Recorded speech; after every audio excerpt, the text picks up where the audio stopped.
Des centaines de milliers de Gazaouis quittent leur maison, leur quartier. La bande de Gaza regroupe plus de 2 millions d'habitants. Israël ordonne d'ici demain l'évacuation de la moitié de cette population, un mouvement du nord de l'enclave vers le sud. Dans le ciel, ce scintillement. Ce sont des milliers de tracts dans lesquels l'armée israélienne demande à la population de fuir. Incrédules, certains parcourent les réseaux sociaux à la recherche d'une confirmation. Des membres de la famille de la femme du Premier ministre écossais sont en ce moment à Gaza. L'un d'eux vient d'adresser cette vidéo.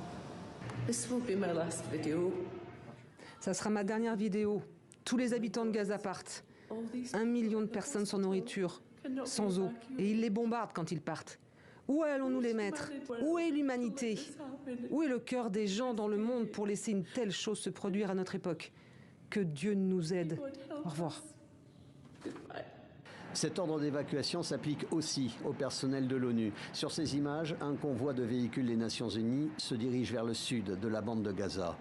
Impossible d'envisager un tel déplacement de population, selon les Nations Unies, sans conséquences humanitaires dévastatrices. Serait-il alors possible d'évacuer plus au sud, vers l'Égypte, cette foule de déplacés? En une phrase, le président égyptien hier a mis à mal cette option. Il est important que le peuple palestinien reste sur sa terre. Le Parlement israélien, hier soir, en entérinant à une écrasante majorité la formation d'un gouvernement d'urgence et d'un cabinet de guerre, a pu constater qu'aucune inflexion n'était à l'ordre du jour dans l'exécutif.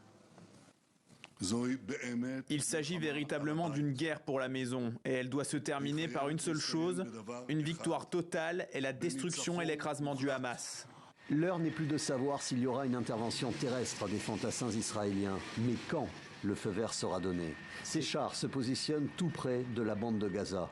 Cet ordre de relocalisation laisse présager cette intervention au sol.